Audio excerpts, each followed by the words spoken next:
Malam ini, sebelum mata benar-benar terpejam, izinkan angin laut dari negeri jauh berbisik pelan di telingamu. Ini adalah kisah dari Thailand tentang seruling yang lebih kuat dari pedang dan tentang hati yang belajar melepaskan. Tarik napas pelan, dengarkan ombak di dalam kepalamu. Dongeng pun dimulai. Pada zaman dahulu kala, hiduplah seorang pangeran bernama Pera Abhaimani.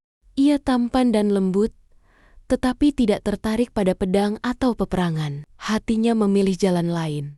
Musik di tangannya, sebuah seruling kayu sederhana. Di dalamnya, tersimpan suara yang kelak mengubah nasib banyak makhluk. Ketika Pera Abhaimani meniup serulingnya, udara menjadi lebih tenang. Ombak melambat, hewan-hewan buas pun tertidur seolah sedang dipeluk mimpi. Musiknya tidak berteriak, ia hanya membujuk dunia untuk beristirahat. Suatu senja di tepi pantai, alunan seruling itu meluncur jauh melewati ombak. Nada-nada lembut itu menembus laut dalam, hingga terdengar oleh penguasa samudra, Pisu Samud. Di dalam kegelapan air, sesuatu terbangun. Pisu Samud membawa Pera Abhaimani ke istana bawah lautnya. Namun cinta membuatnya takut. Takut wajah aslinya membuat sang pangeran lari. Maka ia menyamar sebagai wanita manusia yang cantik. Dan hidup pun berjalan pelan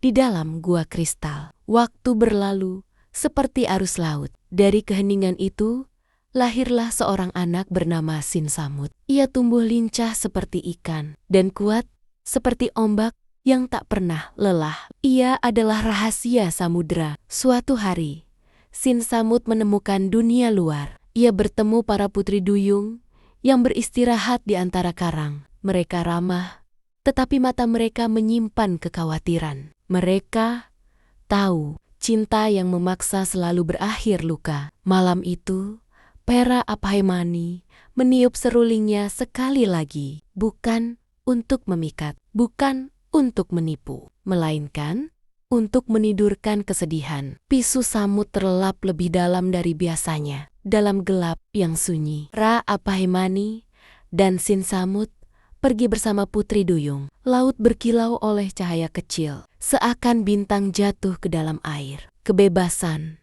terasa dekat, namun belum sepenuhnya aman. Saat matahari terbit, Pisu Samud terbangun. Ia mengejar bukan dengan kebencian, melainkan dengan hati yang patah. Ombak meninggi, bukan karena marah, tetapi karena kehilangan. Di kejauhan, tampak pulau kristal. Seorang resi berdiri diam, dan cahaya pelindung menyelimuti pantainya. Pisu Samud tak bisa melangkah lebih jauh. Ia berhenti, menangis, dan menunggu jawaban. Pera Abhaimani meniup serulingnya untuk terakhir kali. Bukan lagu perang, bukan lagu sihir, melainkan lagu perpisahan. Nada itu berkata, cinta sejati tidak mengikat, ia membebaskan. Kini, pantai kembali tenang. Ombak hanya berbisik lembut. Seruling terletak diam di pasir. Jika kamu masih terjaga, biarkan napasmu mengikuti irama laut. Jika matamu mulai berat, itu tidak apa-apa. Dongeng telah selesai. Malam menjaga sisanya. Selamat malam turun perlahan. Di bawah langit penuh bintang, sebuah sungai mengalir dengan tenang. Cahaya bulan menari di permukaan air, dan kunang-kunang berkelip pelan, seolah sedang menjaga dunia agar tetap damai. Ini adalah waktu yang tepat untuk mendengarkan sebuah cerita. Sungai itu bernama Sungai Nan. Di tepinya berdiri rame-rame kayu dan pohon-pohon yang bergoyang lembut tertiup angin. Airnya tampak ramah, mengalir tanpa suara keras, seakan sedang berbisik pada malam. Namun jauh di bawah permukaan yang tenang, hidup sebuah makhluk besar. Namanya Calawan, Raja Buaya. Tubuhnya besar dan kuat, sisiknya berkilau hijau lembut seperti permata. Ia bukan buaya biasa,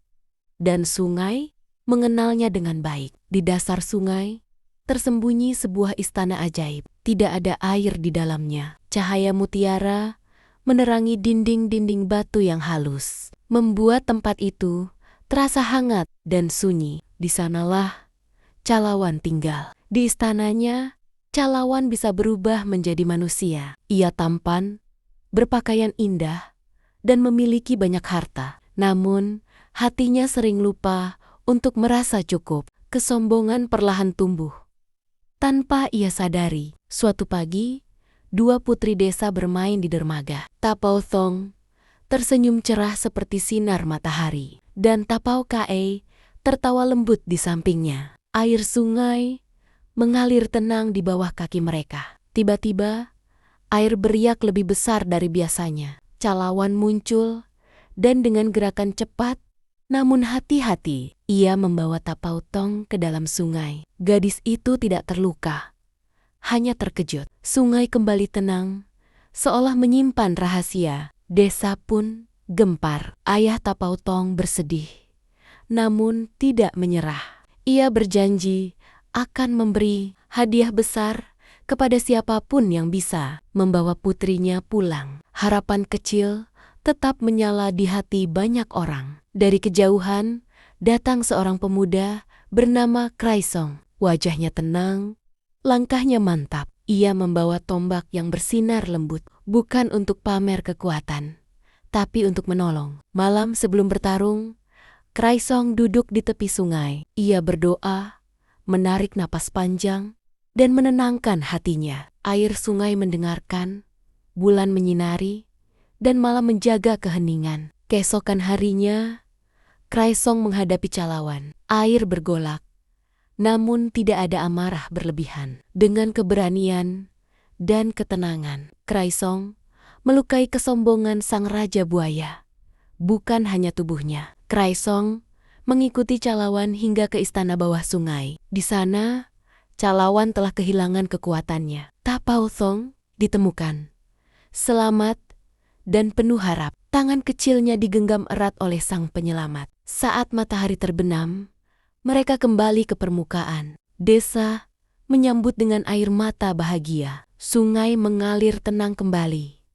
seolah ikut lega. Keberanian telah mengembalikan kedamaian. Malam pun datang lagi. Sungai nan berkilau di bawah cahaya bulan, lebih tenang dari sebelumnya. Cerita ini perlahan beristirahat.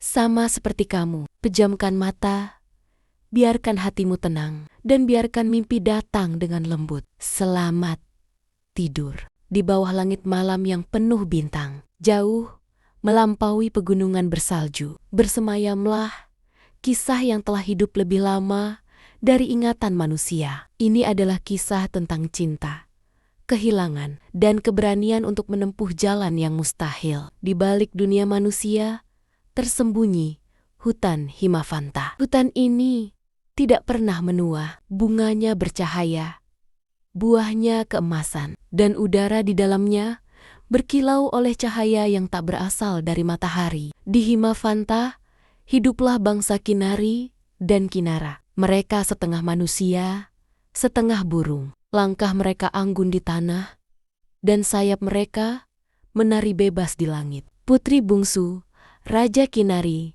bernama Manora. Ia cantik, namun lebih dari itu, hatinya lembut dan penuh rasa ingin tahu terhadap dunia di luar hutan suci. Setiap bulan purnama, Manora dan keenam kakaknya terbang menuju dunia manusia. Di bawah cahaya bulan, mereka melayang seperti mimpi yang lupa bangun. Di tepi danau teratai perak, mereka melepaskan sayap dan ekor mereka. Air danau sejuk dan jernih memantulkan tawa yang ringan dan bebas. Namun malam itu, seseorang mengamati dari balik semak. Pranbun, seorang pemburu licik, menunggu dengan kesabaran yang berbahaya. Jerat ajaib melilit kaki Manora. Kakak-kakaknya terbang menjauh demi keselamatan. Manora tertinggal sendirian, tanpa sayapnya. Manora dibawa ke kerajaan Pancala. Di sana, Pangeran Suton melihatnya bukan sebagai makhluk asing, melainkan sebagai seseorang yang terluka. Hari demi hari, Manora belajar hidup sebagai manusia. Pangeran Suton belajar mencintai tanpa memiliki sepenuhnya. Cinta mereka tumbuh perlahan, tenang, dan tulus. Ketika perang datang, Pangeran Suton harus pergi. Manora melepasnya dengan senyum yang menyembunyikan rasa takut kehilangan. Saat pangeran pergi, bisikan jahat mengisi istana. Manora kembali sendirian. Kali ini di tengah manusia yang meragukannya. Api disiapkan sebagai pengorbanan. Manora berdiri dengan kepala tegak. Meski hatinya bergetar, ia meminta satu hal terakhir.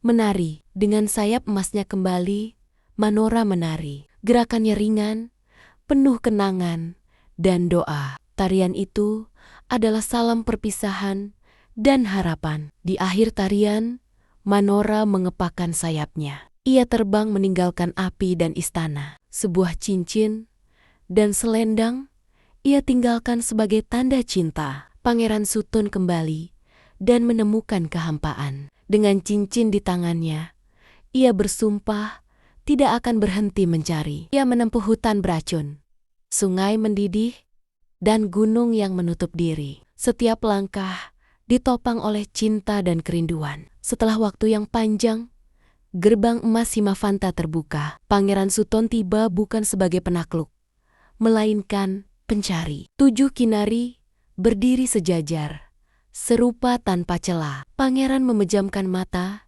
dan mempercayai hatinya. Seekor serangga emas hinggap di jari Manora. Pangeran tersenyum. Cinta mengenali dirinya sendiri. Manora memilih meninggalkan Himavanta. Pangeran memilih menerima dunia dengan keajaiban di dalamnya. Mereka berjalan bersama, tanpa menoleh. Selamat tidur. Mari kita kumpulkan semua sisa lelah hari ini dan letakkan di luar pintu kamar. Atur posisi bantalmu hingga kamu merasa sangat nyaman, dan tarik selimutmu hingga ke dagu. Tarik napas dalam-dalam melalui hidung. Tahan sejenak dan hembuskan pelan-pelan. Dengarkan suaraku dan biarkan dinding kamarmu perlahan menghilang, berubah menjadi gerbang menuju negeri-negeri jauh yang penuh keajaiban. Malam ini, kita tidak lagi berada di sini. Kita akan melintasi samudra, menembus hutan mistis, dan bertemu dengan para legenda. Sudah siap?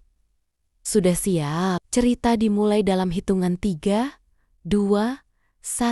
Di sebuah desa di Thailand, matahari sedang bersinar sangat terik, seolah-olah ingin memanggang jalanan. Tri Senancai, pemuda kita yang cerdik, berjalan dengan peluh yang bercucuran. Tiba-tiba, matanya berbinar melihat pohon mangga yang sangat rindang di depan rumah mewah milik Tuan Sesi, seorang saudagar yang terkenal sangat kikir.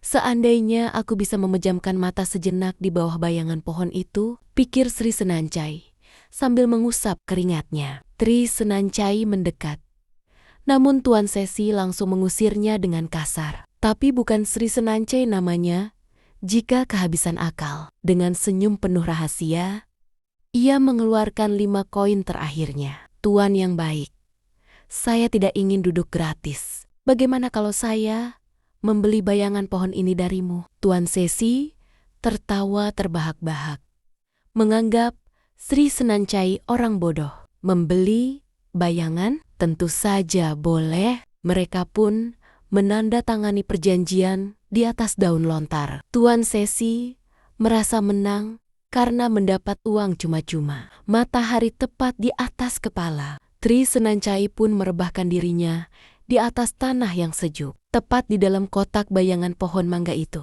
Ia tertidur dengan sangat pulas dan damai. Di berandanya, Tuan Sesi duduk sambil menjepos senggepas tubuhnya. Sesekali melihat ke arah Sri Senancai sambil mengejek dalam hati. Dasar pemuda aneh, membayar hanya untuk bayangan yang tidak bisa dibawa pulang. Namun, saat sore tiba, matahari mulai bergeser. Bayangan pohon mangga itu memanjang, merayap melewati pagar, dan masuk ke dalam ruang tamu Tuan Sesi yang sejuk. Tanpa ragu, Sri Senancai bangkit dan ikut masuk ke dalam rumah, lalu tidur di atas karpet mahal milik saudagar itu. "Hei, apa-apaan kau?" teriak Tuan Sesi marah. Sri Senancai hanya mengangkat surat perjanjian mereka dan tersenyum tenang. Saya hanya mengikuti bayangan saya, Tuan, kemanapun ia pergi. Itu adalah milik saya. Tuan Sesi terdiam, menyadari bahwa keserakahannya sendiri telah memberinya pelajaran paling lucu seumur hidupnya. Nah, petualangan cerdik Sri Senancai sudah berakhir. Seperti dia yang akhirnya mendapatkan tempat paling nyaman untuk beristirahat. Kini giliranmu untuk memejamkan mata. Tidak ada saudagar yang akan mengganggumu di sini. Hanya ada bantal yang empuk dan mimpi yang indah. Selamat tidur.